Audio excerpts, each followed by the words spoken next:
Shalom saudara, kita berjumpa kembali dalam Renungan Harian GPK Semangat Pinang edisi 5 April 2021. Saya akan memulai sebuah seri yang baru yang saya beri judul Oleh Bilur-Bilurnya Kita Menjadi Sembuh. Nah, pada hari ini kita akan membahas bagian yang pertama yang saya beri judul Bagaimana Dosa Merusak Kita. Masa lalu bagian yang pertama. Nah, saudara, membahas penyakit adalah satu pengalaman yang tidak mengenakan. Saya ingat di kelas pelayanan terhadap orang-orang yang dalam krisis, waktu saya masih di seminari, kami harus melihat berbagai video dan juga foto berbagai jenis penyakit yang diderita orang. Namun juga lalu bagaimana kami belajar melayani orang-orang di dalam krisis. Nah, itu adalah sebuah pengalaman yang tidak menyenangkan, sangat tidak enak. Tetapi saudara, dalam pengertian yang serupa, seri ini oleh bilur-bilurnya kita menjadi sembuh adalah seri membahas tentang penyakit, tetapi penyakit yang bukan fisik, melainkan penyakit jiwa dan kerohanian kita. Nah, oleh sebab itu saya ingin mengatakan beberapa hal lebih dahulu. Yang pertama, saya menduga beberapa pembahasan kita akan terasa tidak mengenakan bagi sebagian kita. Dan saya berharap Anda tetap bersabar, Anda tetap mengikuti proses ini, pembahasan ini, seri ini, satu demi satu setiap hari Seninnya. Meskipun mungkin akan terasa kurang menyenangkan. Nah, dalam bagian pertama ini kita akan melihat topik bagaimana dosa merusak kita dengan cara menelusuri pengaruh masa lalu kita. Dan ini adalah bagian yang pertama, membahas masa lalu. Nah, saudara, sudah banyak pendeta atau teolog dan konselor yang menerbitkan buku yang membahas tentang kesehatan jiwa dan kesehatan spiritual di dalam gereja. Nah, sebagian dari mereka menulis buku karena mereka belajar dari pengalaman pahit diri mereka sendiri, menghadapi diri mereka dan melihat bagaimana orang-orang merespons terhadap diri mereka sebelum mereka diubahkan. Nah, sebagian lagi karena mereka menemukan hal-hal ini, masalah di dalam jiwa, di tengah jemaat mereka ataupun di dalam penggalian mereka akan firman Tuhan. Dan apa yang mereka paparkan adalah hal-hal yang nyata tentang kondisi banyak orang Kristen, termasuk diri mereka sendiri. Sederhananya, kalau saya simpulkan, saya memakai kalimat seperti berikut. Sebetulnya setiap kita memiliki penyakit jiwa karena dosa kita dan juga karena pengaruh masa lalu kita, yaitu bagaimana orang-orang memperlakukan diri kita. Nah, saudara, kita tahu, kita sudah begitu sering mendengar bagaimana dosa itu bersifat universal, yaitu bahwa setiap orang sudah jatuh ke dalam dosa dan telah kehilangan kemuliaan Allah. Tetapi saya merasa masih belum cukup sering dijelaskan atau dijabarkan bagaimana dosa itu beroperasi di dalam hidup kita.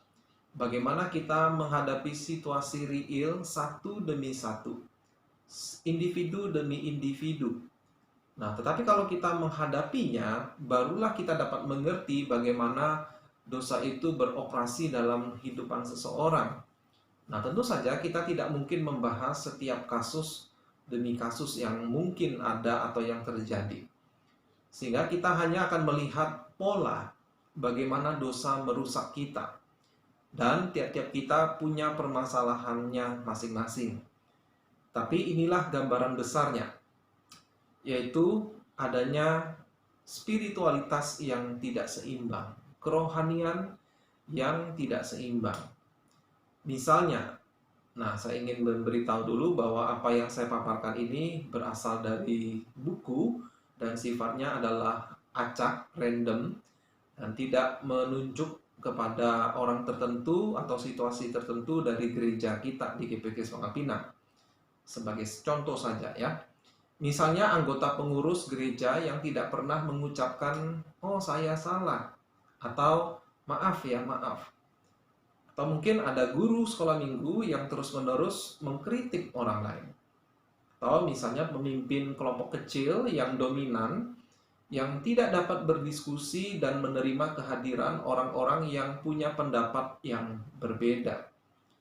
Atau misalnya seorang ayah yang sudah punya anak balita, tetapi diam-diam masih kecanduan pada pornografi. Atau misalnya seorang istri yang begitu rajin melayani di gereja tanpa menyadari, tanpa peduli bahwa suaminya dan anak-anaknya kesepian di rumah. Atau misalnya pelayan teladan yang tanpa kenal lelah terlibat dalam begitu banyak pelayanan, tetapi tidak pernah punya waktu, mengambil waktu untuk mengurus dirinya sendiri. Ya, tidak pernah memeriksa keadaan dirinya sendiri. Nah, jadi itu adalah contoh-contoh yang disampaikan. Singkatnya, orang-orang yang mungkin menampilkan diri sebagai orang yang matang, tetapi ada sesuatu yang betul-betul tidak seimbang dalam kehidupan mereka, dalam kerohanian mereka. Tetapi biasanya orang seperti itu punya banyak alasan untuk membenarkan perilaku mereka. Ya, dan itu hanyalah alasan yang tidak jujur sepenuhnya. Nah, saudara-saudara, salah satu penemuan terbesar menurut saya pribadi dari dunia cabang ilmu psikologi manusia, ya, psikologi tentang diri manusia, adalah betapa besar pengaruh keluarga asal kita terhadap kepribadian kita. Sebetulnya hal ini adalah sesuatu yang bisa kita tebak. Tetapi para ilmuwan atau para psikolog ini benar-benar melakukan riset berpuluh-puluh tahun, bahkan mungkin sudah mencapai ratusan tahun mengenai masalah ini. Tetapi seperti biasanya, apa yang para ilmuwan temukan, baik itu ilmuwan biologi, ilmuwan apapun, termasuk ilmuwan sosial, ilmuwan antropolog atau psikolog, dalam penelitian yang mereka temukan, fakta-fakta yang mereka temukan, sebenarnya banyak yang sudah dinyatakan oleh Alkitab atau firman Allah. Nah, kembali ke topik kita, keluarga asal kita adalah habitat pertama yang membentuk kita. Sehingga bagaimana kondisi keluarga asal kita tentu saja akan sangat mempengaruhi kita. Antara lain, cara berpikir, nilai-nilai yang kita anut, kebiasaan-kebiasaan, dan hal-hal lainnya. Tentu saja kebenaran ini bahwa kita dipengaruhi oleh keluarga asal kita, ya, ini bisa kita dekati dengan dua cara yang sangat berbeda. Di satu sisi, kalau kita menghadapi masalah ini dengan benar, yaitu meneliti keluarga asal kita, ini akan menolong kita memahami diri kita sendiri dan juga memahami masing-masing anggota keluarga mereka, ya, bagaimana peran mereka, kepribadian mereka. Dan dengan demikian lebih dapat menolong kita untuk tahu harus bersikap seperti apa, ya, khususnya untuk kebenaran. Mengenali kelemahan-kelemahan dan juga kelebihan-kelebihan dari latar belakang kita secara spesifik satu demi satu. Nah, tetapi di sisi lain, pendekatan yang berbeda adalah kalau kita menyalahgunakannya menjadi kita menjadi menyalahkan orang lain, ya, yaitu menyalahkan anggota keluarga asal kita. Ya, gara-gara mereka ini, sebagai biang kerok mengapa saya menjadi seperti ini, atau mengapa saya punya kebiasaan-kebiasaan buruk seperti ini. Yaitu kita melemparkan kesalahan kepada orang lain, tetapi tidak mau bertanggung jawab pada kesalahannya sendiri. Yang saya sebut ini sebagai mentalitas korban. Persis seperti yang dilakukan oleh nenek moyang kita, Adam dan Hawa. Mereka masing-masing tidak mau mengakui kesalahannya dan bertanggung jawab, tetapi mereka melemparkan kesalahan itu kepada pihak yang lain. Nah, tentu saja saya perlu memberikan peringatan di sini. Keluarga asal kita hanyalah salah satu dari banyak faktor yang membentuk diri kita masing-masing. Kita menjadi seperti apa kita hari ini. Ada banyak faktor lain yang mempengaruhi. Manusia itu sebetulnya sangat kompleks, ya. Seringkali apa yang terlihat dari luar, dari gaya pakaian, bahasa tubuh, tatapan mata, perkataan, perbuatan, itu hanyalah seperti gunung es yang hanya terlihat sebagian kecil dari luar, tetapi di dalam, di balik permukaan air, Ada lapisan-lapisan yang besar yang terselubung. Nah, kembali kepada topik kita. Di dalam Alkitab sendiri sudah memberikan beberapa contoh gamblang bagaimana dosa dalam keluarga bisa menjadi sebuah pola yang terulang.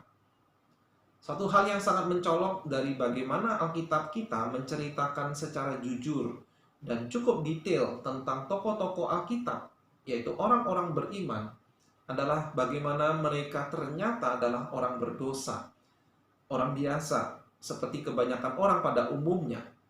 Bahkan beberapa dosa mereka begitu mencolok sehingga membuat kita terpana. Kok bagaimana orang seperti ini bisa Allah selamatkan? Tetapi itu sebetulnya menunjukkan betapa besarnya anugerah Allah kepada kita, manusia yang berdosa.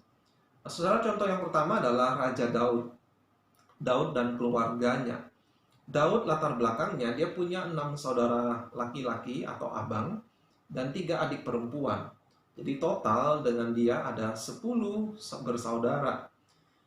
Kita tidak menemukan cukup banyak detail tentang keluarga asalnya, terutama Isai ayahnya. Tetapi jelas Isai adalah seseorang yang beriman dan juga adalah seorang patriot.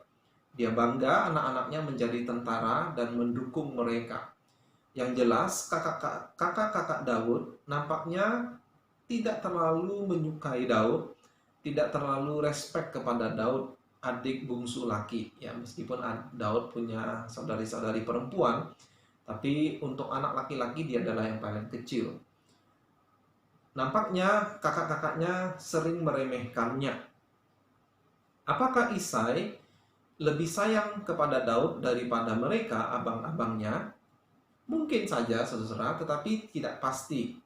Malah, kalau kita ingat, Isai tidak memperhitungkan Daud sebagai calon raja ketika Samuel suatu hari disuruh Allah untuk mengunjungi rumahnya. Isai pada waktu itu menduga pastilah salah satu dari abangnya, abang Daud, yang lebih pantas menjadi raja. Jadi menurut saya, dugaan kalau Isai lebih sayang kepada Daud, kayaknya dugaan ini tidak terlalu kuat. Tetapi tidak menutupi fakta abang-abangnya tidak terlalu respect kepada Daud. Tidak ada penjelasan tentang ibu mereka. Tetapi, apa yang terjadi kemudian di dalam kehidupan Daud? Terutama setelah dia menjadi raja yang terkenal dan memiliki banyak istri. Nah, setidak-tidaknya Raja Daud sendiri punya 8 istri yang namanya disebutkan dalam Alkitab. Dan itu belum termasuk istri-istri lain yang tidak disebutkan namanya, belum termasuk gundik-gundik yang juga tidak disebutkan nama-namanya. Mengapa Daud bisa menjadi seperti itu? Apakah pengalamannya karena sering diremehkan di waktu kecil, kemudian berubah sejak dia mengalahkan Goliat dengan pertolongan Tuhan, dan kemudian dia menjadi pahlawan perang di zamannya Saul?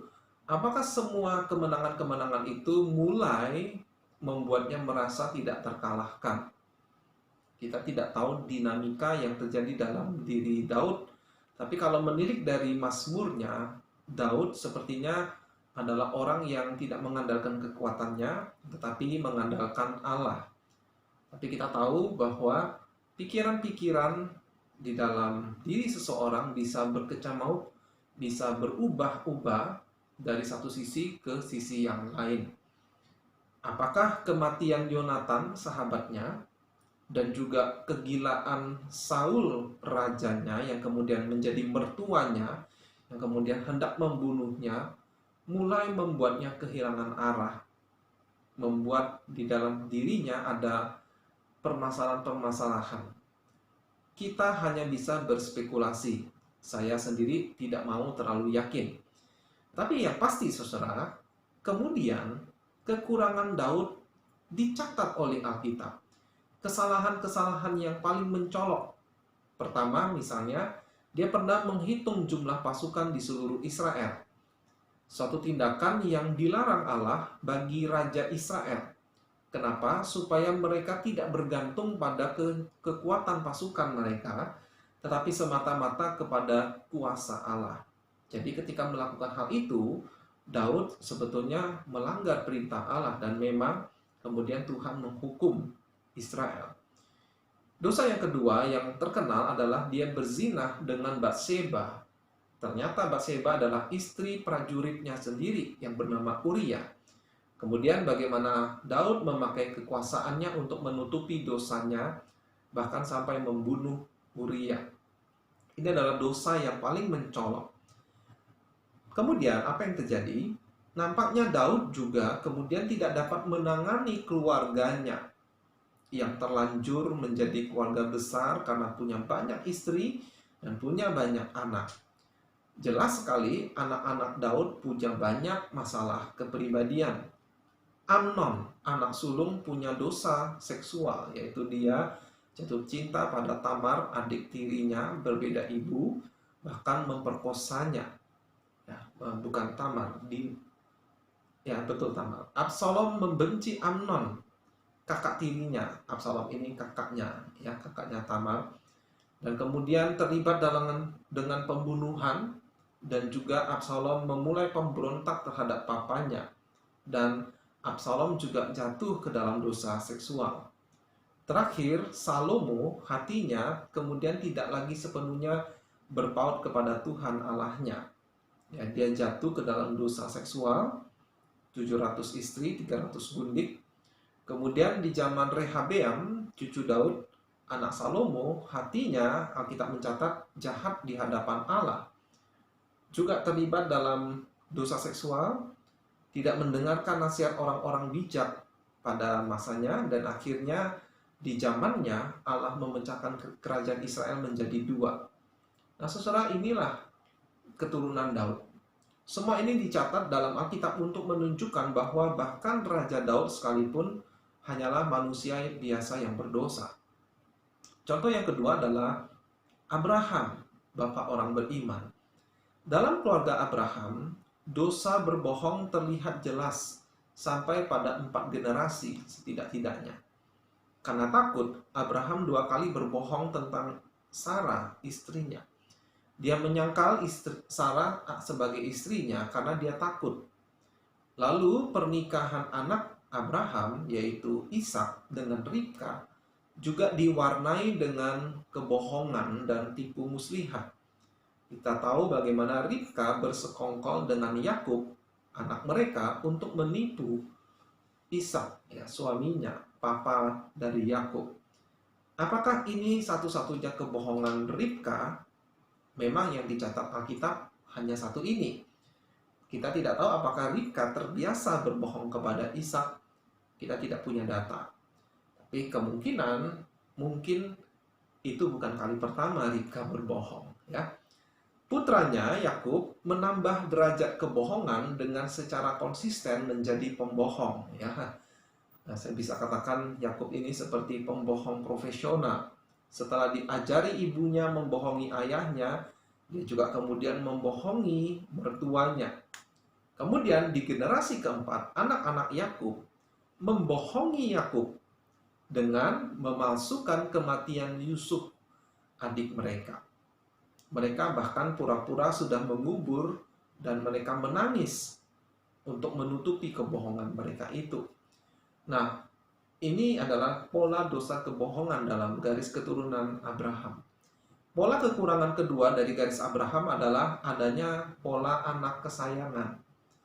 Abraham sayang kepada Ismail dan berharap Ismail itu menjadi seseorang yang penting. Tetapi Sarah ingin menyingkirkan Ismail dan juga ingin menyingkirkan Hagar, ibunya. Lalu anak Abraham yaitu Ishak lebih sayang kepada Esau. Ribka istrinya lebih sayang kepada Yakub. Yakub kemudian lebih sayang kepada Yusuf dan Benyamin adiknya. Kenapa? Karena mereka lahir dari istri yang lebih dia cintai, yaitu Rahel. Sedangkan 10 anak yang lain yang lahir dari Lea tidak menjadi anak kesayangan. Yang ketiga, ada pola pemutusan hubungan saudara. Ismail putus hubungan dengan Ishak. Esau putus hubungan dengan Yakub. Setidak-tidaknya untuk waktu yang cukup lama, sampai Yakub kembali ke negerinya. Lalu Yusuf putus hubungan dengan ke-10 kakaknya yang telah menjual dia dan yang berbohong pada ayah mereka. Putus hubungan selama setidak-tidaknya waktu yang cukup lama, bertahun-tahun.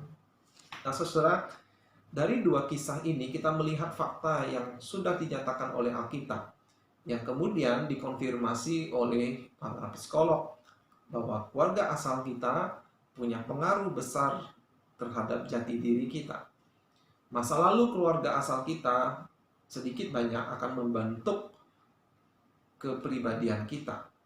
Memang kita melihat oleh anugerah Allah bagaimana para tokoh dalam Alkitab tadi kemudian mendapatkan iman, memiliki berbagai sisi karakter yang saleh pada akhirnya, dan mereka dibenarkan oleh iman karena iman oleh Allah, karena iman mereka kepada Allah, bukan karena perbuatan mereka. Tapi bagaimana iman mereka kepada Allah yang benar kemudian menghasilkan buah perbuatan-perbuatan yang benar juga. Nah, saudara-saudara, sebetulnya demikianlah hidup kita seharusnya pada masa kini. Karena kita sudah punya iman, karena kita dipanggil oleh Allah, maka kita dibenarkan karena iman kita kepada Yesus Kristus, Juru Selamat kita. Dan oleh iman itu, hidup kita seharusnya mengalami perubahan. Dan memang kita tentu ada perubahan-perubahan yang ajaib.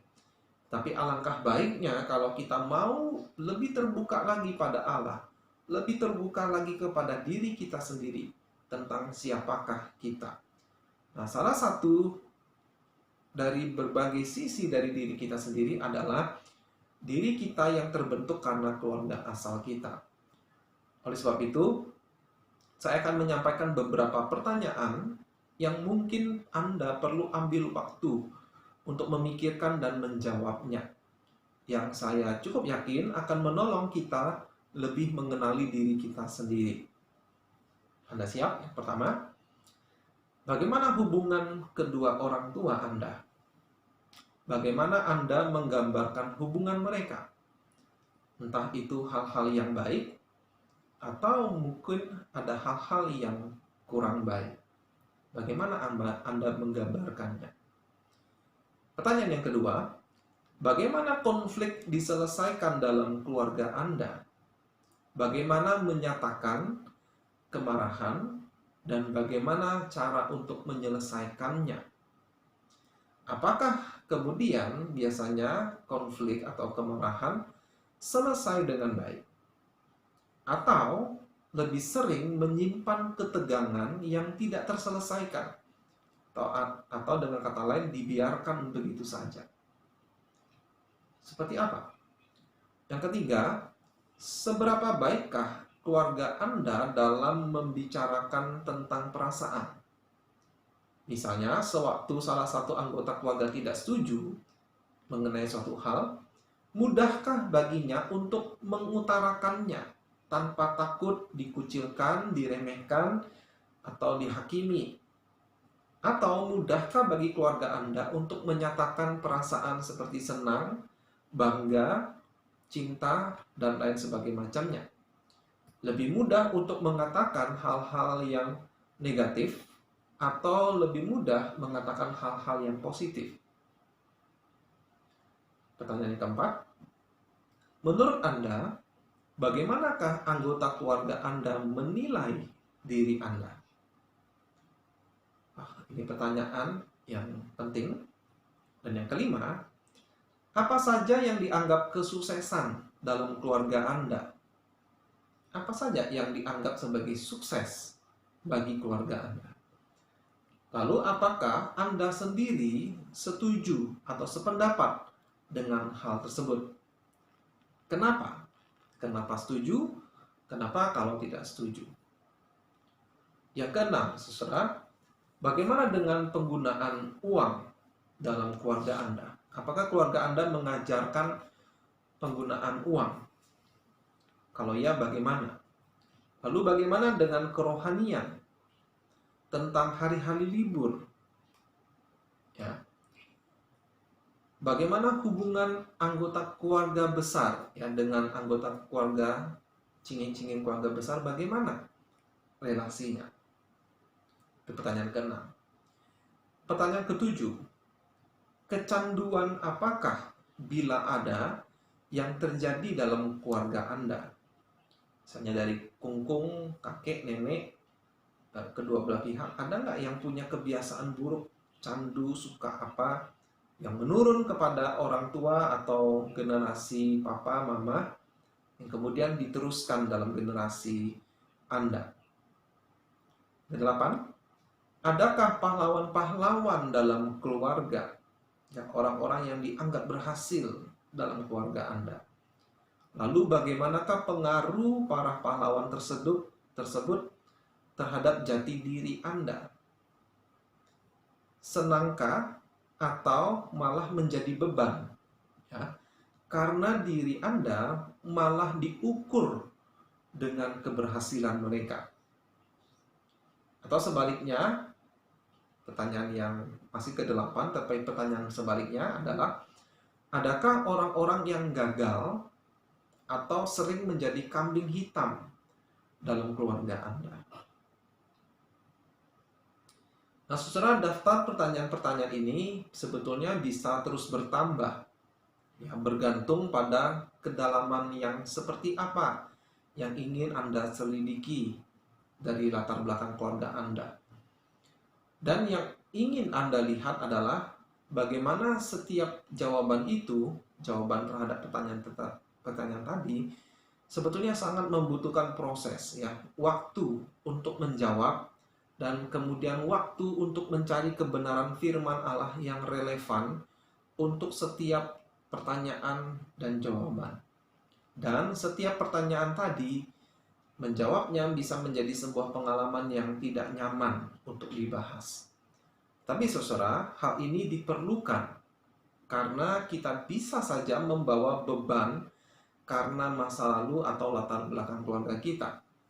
Bahkan apabila Anda sudah berusia dewasa, mungkin Anda bilang, wah, sudah banyak hal-hal detail masa kecil yang sudah saya lupa.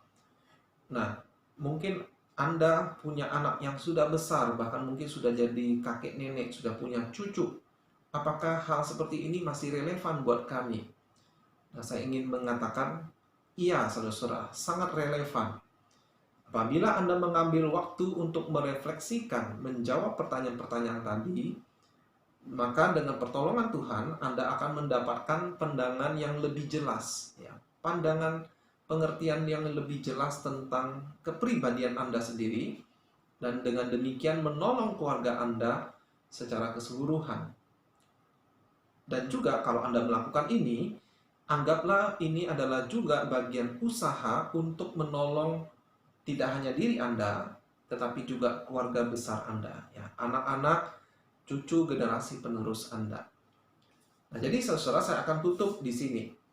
Bagi Anda yang ingin memulai, ya, ingin mengadakan pembaharuan, kesembuhan bagi jiwa, dapat mengambil waktu untuk mengevaluasi kembali setiap pertanyaan yang saya ajukan tadi.